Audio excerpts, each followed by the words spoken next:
Mesdames, Messieurs, bonsoir. C'est un bonsoir tout à fait solennel, tout à fait extraordinaire, puisque c'est le bonsoir de la rentrée médiatique. Et vous savez que nous autres, dans le monde de la télévision et des médias, nous tremblons toute la semaine en attendant ce jour fatidique. Il est là, cette minute fatidique est là.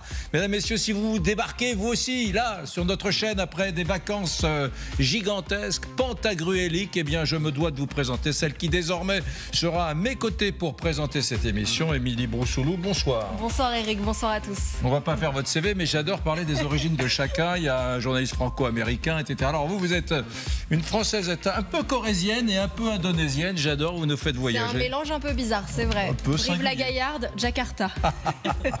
Merci d'être avec nous. En tout cas, c'est une vraie joie de savoir que vous allez nous accompagner. Vous connaissez tout le monde autour de la table parce que vous êtes aussi à LCI depuis des années. Xavier Titelman est avec nous, ancien aviateur militaire. Bonsoir Xavier. Franco-belge. Franco-belge, voilà, franco-belge. Paris-Bruxelles.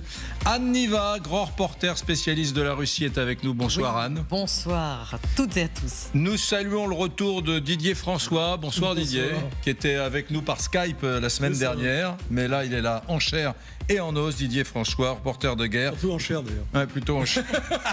Plutôt en chair. Et ancien correspondant à Moscou d'ailleurs. Vous êtes ancien correspondant à Moscou. Vous avez passé du temps à Moscou, on le dit. Ouais, un peu, ouais. On le dit pas. Combien de temps en Russie? 91, 92 et après 94, 97. Voilà, ce que nous fait un petit 5-6 ans, 4-5 ans. Et moi, j'ai passé combien de temps?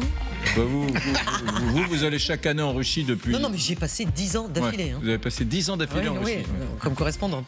Voilà, il n'a navigué que dans le 15e arrondissement. Renaud Pila, grand reporter.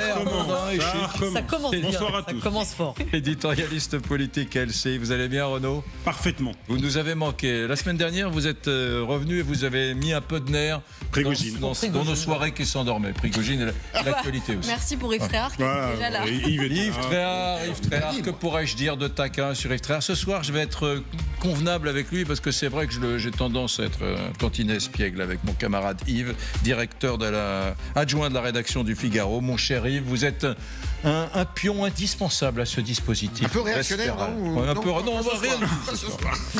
Bon, on a un programme très dense ce soir, donc restez à l'antenne pour cette émission extraordinaire qui est notre émission de rentrée, qui signe notre rentrée pharaonique et fabuleuse. Bon, voilà le menu maintenant.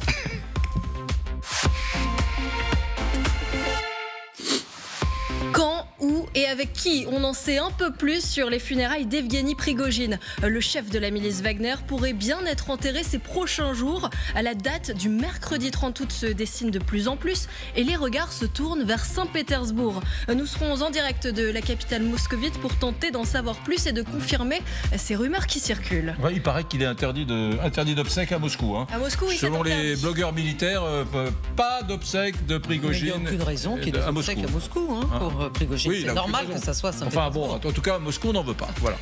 Et la France qui a éliminé Evgeny Prigojine, et oui, c'est quelque chose qui ressort de plus en plus. Alors ce n'est pas moi qui l'affirme évidemment, mais des médias russes d'extrême droite. En gros, la situation en Afrique nous échappant et l'influence de Prigojine ne faisant qu'augmenter, quoi de mieux que de s'en débarrasser? Oui, c'est intéressant d'ailleurs, c'est le Fox News russe, une chaîne qui se présente comme le Fox News russe, qui est d'ailleurs piloté par un des anciens fondateurs de Fox News, qui est en Russie depuis quelques années et qui, sur le plan éditorial, aide cette chaîne-là. Bon, c'est cette chaîne en tout cas qui dit que ce serait pas étonnant que ce soit les Américains et pourquoi pas d'ailleurs les Français qui soient derrière l'exécution de Prigojine, parce qu'en Afrique il y avait vraiment des conflits d'intérêts, nous dit cette chaîne. Voilà, bon, on analysera objectivement ce scénario évoqué par cette chaîne d'extrême droite. Ouais, et une autre information qui nous a fait tomber de notre chaise, vous verrez également que Moscou est prête à tout pour chasser les traîtres et jusqu'à utiliser les enfants. Oui, ouais. Vous avez bien entendu.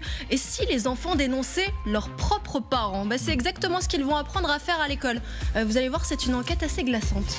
Bon, et puis plein d'autres choses. Les Allemands qui, cette fois-ci, très sérieusement, au terme d'une enquête qui a duré pas mal de temps, disent finalement Nord Stream. Vous vous souvenez, Nord Stream, les gros tuyaux sous l'eau, eh bien, ils disent, c'est clair, c'est sûr, pour nous, ce sont les Ukrainiens. On verra ça dans un instant. Restez sur notre antenne, à tout de suite.